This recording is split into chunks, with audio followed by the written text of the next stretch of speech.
नमस्कार, मी रवि कुमार. जवाब तो आपको देना होगा बोल सरकार या सदरात 85 आवाज चका स्पेशल रिपोर्ट मध्ये आपलं स्वागत. कशा आहात आपण? मजेत ना? मजेत राहा, हिट राहा, फिट राहा आणि हो, आरोग्याची काळजी घ्या. चला तर मग विषयाकडे वळूया. राज्याच्या राजकारणात सध्या एकच चर्चा सुरू आहे, ती म्हणजे सर्वोच्च न्यायालयातला अंतिम टप्प्यात आलेला शिवसेना हा खटला नेमकं कुणाच्या बाजूने झुकणार. एकनाथ शिंदेंनी भाजपच्या म्हणजेच महाशक्तीच्या बळावर बंडखोरी केली, सत्ता मिळवली आणि निवडणूक आयोगाकडून शिवसेना नाव आणि धनुष्यबाण चिन्हही मिळवलं. पण आता सुप्रीम कोर्टात ठाकरे गटाचे वकील कपिल सिब्बल ज्या पद्धतीने निवडणूक आयोगाच्या निर्णयावर बोट ठेवून त्यांची पिसं काढतायत ते बघता शिंदे गटाच्या अडचणीत दिवसेंदिवस वाढ होताना दिसते. आता तर राहुल नार्वेकरही अडचणीत आलेत. गेल्या आठवड्यात सिब्बलांनी जो युक्तिवाद केला ते बघता सिब्बलांचा एक एक दिवस शिंदे गटासाठी जड जाणारा ठरलाय.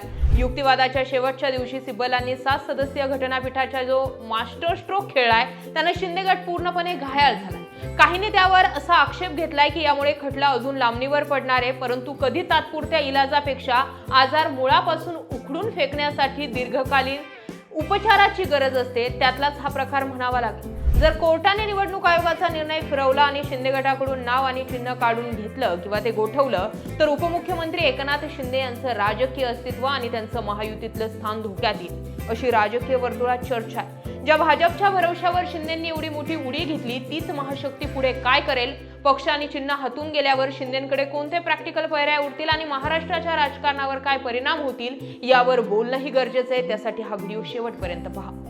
कपिल सिब्बल यांनी सर्वोच्च न्यायालयात ज्या धारदार आणि टोकदार कायदेशीर अस्त्रांचा मारा सुरू केलाय त्यानं केंद्रीय निवडणूक आयोगाच्या तथाकथित स्वायत्ततेची पिसं तर काढलीच जात आहे, पण त्यासोबतच शिंदे गटाच्या पायाखालची वाळूही सरकली.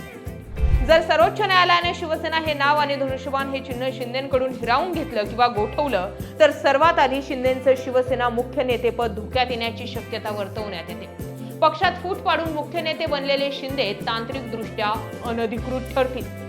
पक्ष आणि चिन्ह गेल्यास एकनाथ शिंदेंना तातडीने एका नवीन राजकीय पक्षाची केंद्रीय निवडणूक आयोगाकडे नोंदणी करावी लागेल. यासाठी त्यांना नवीन नाव आणि नवीन निवडणूक चिन्ह शोधावं लागेल.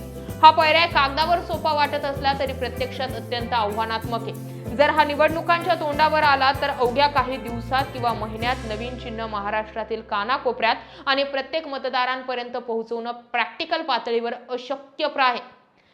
नवीन पक्षाची स्थापना केल्यास आपणच खरी शिवसेना हा शिंदेंचा दावा पूर्णपणे संपुष्टात येईल. मतदार त्यांना केवळ एक बंडखोर गट म्हणून पाहतील, ज्यामुळे त्यांचा पराभव होण्याची शक्यता कैक पटीने वाढली. थोडक्यात जे ठाकरेंसोबत झालं ते शिंदेंसोबत घडेल.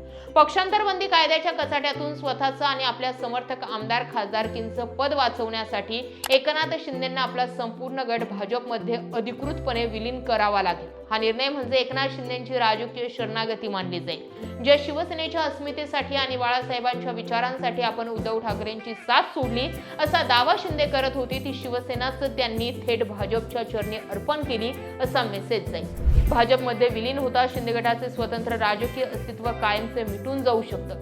त्यानंतर उमेदवारी तिकटांपासून ते पक्षाच्या पदांपर्यंत प्रत्येक गोष्टीसाठी शिंदेंना दिल्लीच्या हायकमांडवर अवलंबून राहावं लागेल.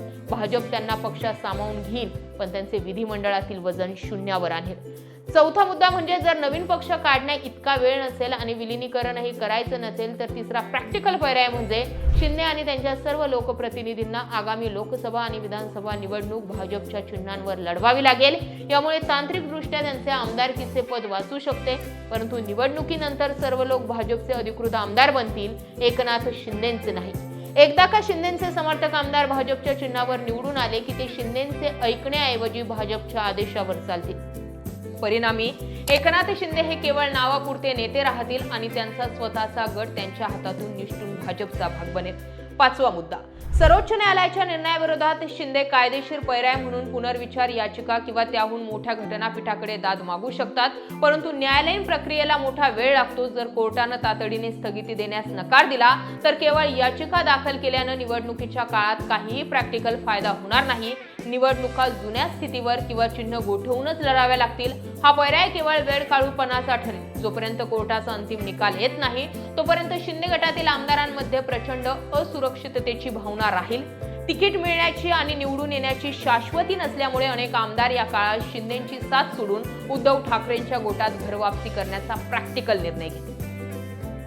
थोडक्यात सांगायचं, जर एकनाथ शिंदेंच्या हातून पक्ष आणि चिन्ह गेलं तर ते राजकीयदृष्ट्या भाजपसाठी निरुपयोगी होतील. ज्या भाजपच्या भरवशावर त्यांनी एवढा मोठा सत्तेचा महाल उभा केलाय तीच महाशक्ती त्यांना स्वतःमध्ये गिळंकृत करून टाकेल किंवा त्यांना पूर्णपणे हतबल करून सोडेल. हाच यामागील सर्वात मोठा प्रॅक्टिकल धोका. सध्या महायुतीत एकनाथ शिंदे यांचं वजन आहे. थेट दिल्लीशी ऍक्सेस, राज्यात मास लीडर म्हणून त्यांची असलेली ओळख ही केवळ त्यांच्याकडे असलेल्या शिवसेना हे नाव आणि धनुष्यबाण या चिन्हावर अवलंबून आहे. परंतु पक्ष आणि चिन्ह गेल्याच्या दुसऱ्याच मिनिटाला महायुतीमधील त्यांचे स्थान केवळ दुय्यम दर्जाचं होईल. एकनाथ शिंदेंनी बंड करताना सांगितलं होतं, माझ्या पाठीशी जगातील सर्वात मोठी महाशक्ती आहे. पण भाजपचं राजकारण हे अत्यंत व्यावहारिक आहे. भाजपचा मूळ हेतू उद्धव ठाकरेंना आणि महाविकास आघाडीला खिळखिळणं करणं हा होता, जो त्यांनी शिंदेंचा वापर करून साध्य केलाय. जर शिंदेंकडून चिन्ह गेलं तर भाजप त्यांच्या सर्व समर्थक उमेदवारांना कमळ चिन्हावर निवडणूक लढवण्यास भाग पाडेल हे नक्की आहे. एकदा का शिंदेंचे आमदार भाजपच्या चिन्हावर निवडून आले की ते भाजपचे कार्यकर्ते होतील, शिंदेंचे नाही. म्हणजे ज्या महाशक्तीच्या भरवशावर शिंदेंनी उडी घेतली तीच महाशक्ती शिंदेंचं स्वतंत्र राजकीय अस्तित्व गिळंकृत करून टाकेल. अंतिम निकालात सर्वोच्च न्यायालयाने शिंदेंकडून शिवसेना आणि धनुष्यबाण हिरावून घेतलं तर एकनाथ शिंदे हे महाराष्ट्राच्या इतिहासात भाजपच्या मदतीने स्वकीय पक्ष संपवणारे आणि शेवटी स्वतःच संपणारे अगतिक नेते ठरतील. इतकंच खरं. सिब्बलांचा सध्या युक्तिवाद अशा मोमेंटला आलेला आहे की जर 7 सदस्यीय घटनापीठाकडे ही सुनावणी गेलीच तर त्यावर दुसरं कुठलंही वेगळी सुनावणी होईल असं वाटत नाही. त्यांचा निर्णय अंतिम राहील. आजच्या सुनावणीमध्ये राहुल नार्वेकर ज्या पद्धतीने निवडणूक आयोग सोयीस्करपणे एकनाथ शिंदेंच्या बाजूने किंवा आपल्याला ज्या डेस्टिनेशन पाशी शिंदेंना नेऊन सोडवायचे तिथे त्यांनी सोडलं, तेच काम राहुल नार्वेकर यांनी विधानसभा अध्यक्ष म्हणून केलं आणि आज त्यांच्यावरच घात जो आहे तो कपिल सिब्बलांनी केला. त्यामुळे आजच्या या सगळ्या सुनावणीमध्ये एकंदरीत असं दिसतंय की एकनाथ शिंदेंकडील पक्ष आणि चिन्हापेक्षा मुद्दा हा आहे की चिन्हच जर गोठवलं गेलं तर जे ठाकरेंना शून्यातून सुरुवात करावी लागली तशीच सुरुवात शिंदेंनाही करावी लागेल. ठाकरे या नावावरती उद्धव ठाकरे तर तरले, पण एकनाथ शिंदेंच्या नावावरती त्यांचा गट चालू शकेल का, हा खरा प्रश्न आहे.